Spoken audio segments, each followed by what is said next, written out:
Es que han pasado más de 2 semanas de esas elecciones y la persecución del régimen de Nicolás Maduro a la oposición no cesa en Venezuela. Como un símbolo de intimidación, varias casas de un popular barrio en Caracas han sido marcadas con una X.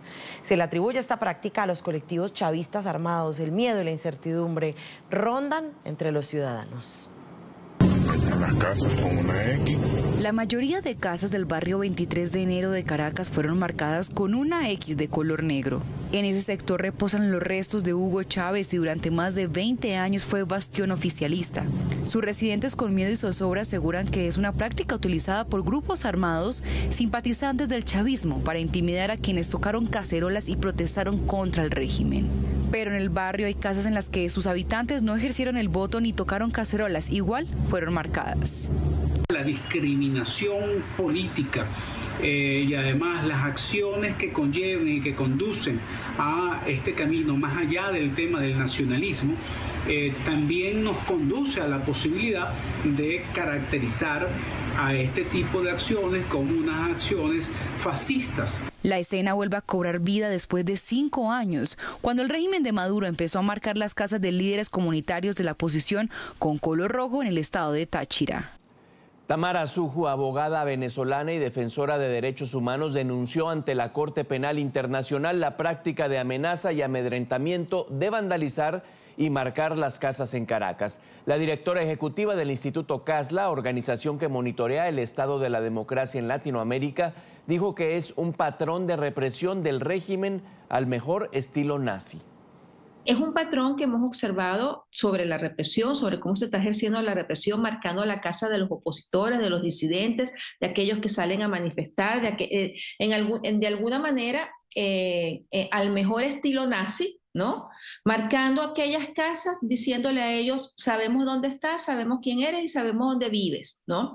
Esto lo he denunciado en la Corte Penal Internacional. Yo mantengo al equipo de investigación de la Corte Penal Internacional informado día a día de lo que va sucediendo, sobre todo cuando vas obteniendo patrones. Bueno, ¿y qué ha dicho la Corte Penal Internacional? Pues ha dicho que está vigilando activamente todos los acontecimientos en Venezuela tras las elecciones presidenciales del pasado 28 de julio. Así lo confirmó la oficina del fiscal de la CPI, Karim Khan. Un portavoz afirmó además que han recibido numerosos informes de violencia durante las manifestaciones contra el fraude electoral, Enrique. En el reporte indica que sigue de forma independiente cada denuncia y las violaciones cometidas por el régimen. En el marco de su mandato, el fiscal de la CPI ya se comunicó con líderes del régimen para insistir en la importancia de garantizar el respeto del Estado de Derecho en medio de la crisis. Hasta el momento, según reportes de la ONG, la represión a las protestas postelectorales dejan 24 muertos y más de 2.200 detenidos. ONG Foro Penal.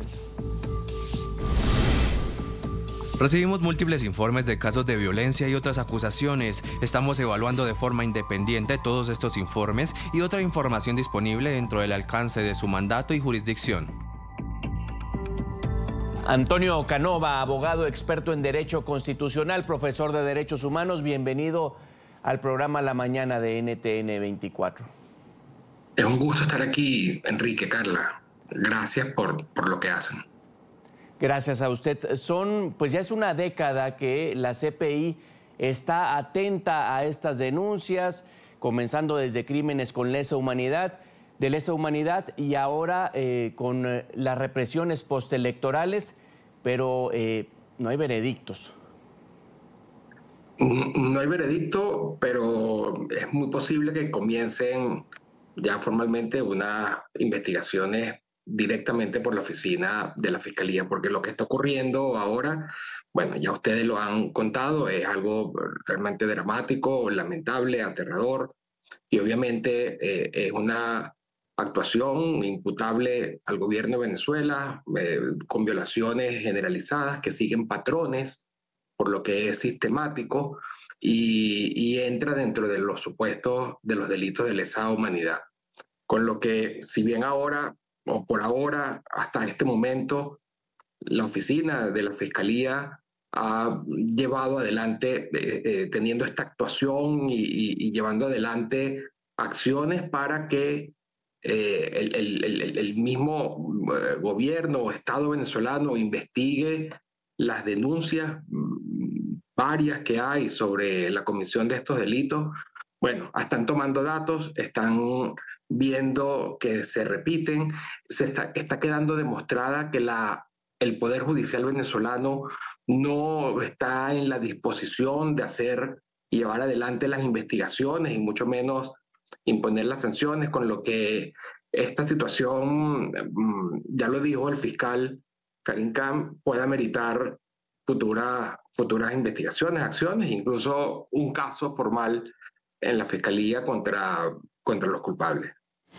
Pues en la CPI ya hay investigaciones. La Corte Penal Internacional tiene la investigación por las protestas del 2017, donde murieron, la represión causó la muerte de más de 100 personas, y eso se está investigando, y a esas investigaciones han ido agregándole estos nuevos hechos de los que hablábamos, abogado.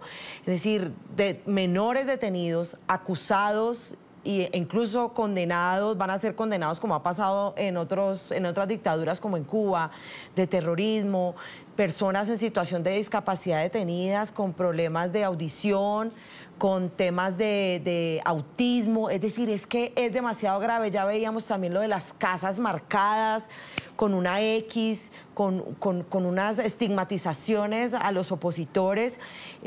Más que la investigación, ¿qué falta para que el fiscal Karim Khan, que hay que reconocerle que ha puesto a andar más que el anterior fiscal, Fatou Bensouda, que se le cuestionó mucho su mirar para otro lado, qué hace falta para que haya una orden de captura en contra del dictador y de toda su cúpula?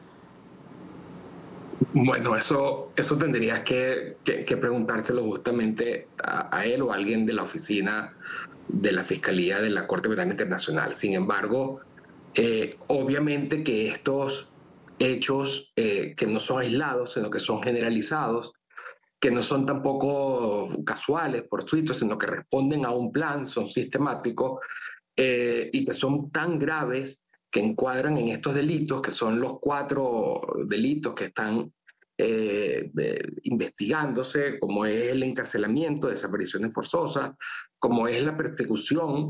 En este caso están persiguiendo a todo un país, porque en las elecciones fue evidente el rechazo a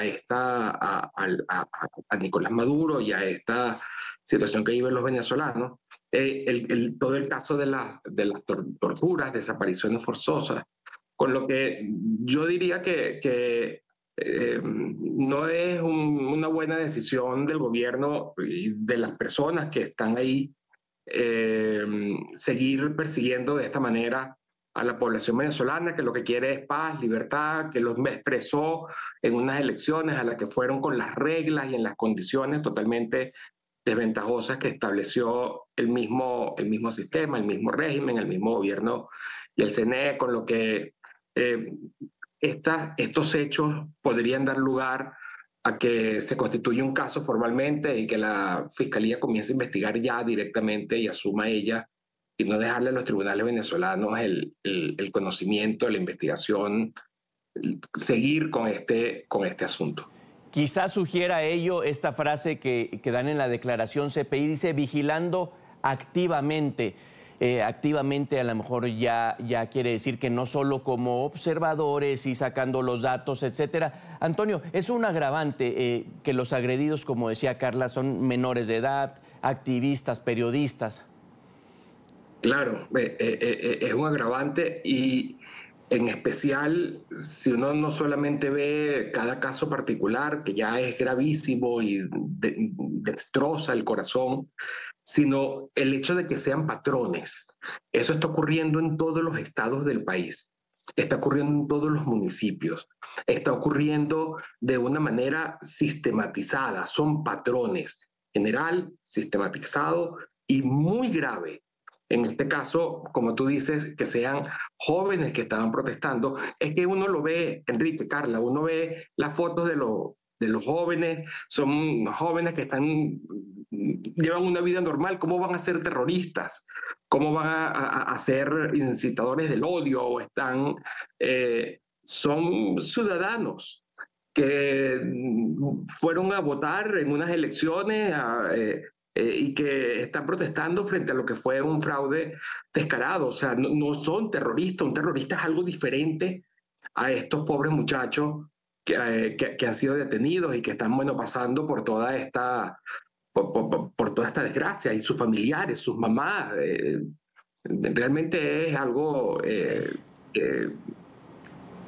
doloroso, doloroso, doloroso, lo vemos y el mundo lo está viendo. Personas que están ejerciendo su derecho a la protesta, que está consignada en las diferentes constituciones o cartas magnas del mundo y en el derecho internacional humanitario, que es permitir que la gente se manifieste. Así que lo que está pasando es gravísimo, abogado. ¿Qué decir ante lo que anunció la líder opositora María Corina Machado, que Edmundo González Urrutia se va a posesionar el 10 de enero? ¿Cree que eso va a pasar? ¿Qué va a pasar en estos meses? ¿Esas negociaciones o eso que se está haciendo a puerta cerrada, con prudencia, puede dar su fruto? Porque muchos dicen, las dictaduras no se sacan con votos.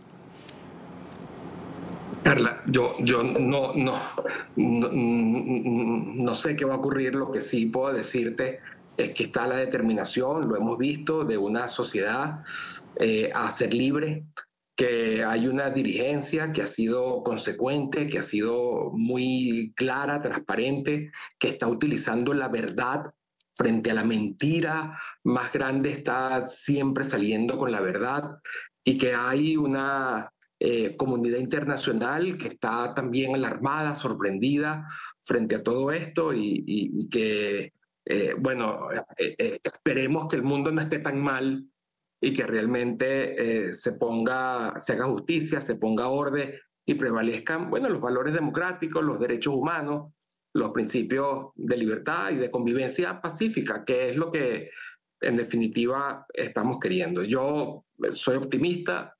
Me da mucha tristeza lo que está ocurriendo en mi país, pero me niego a creer que esta es la deriva, la degeneración de las sociedades en Latinoamérica y en el mundo. Amén. Antonio Canova, abogado experto en Derecho Constitucional, muchísimas gracias por estos minutos. Un placer.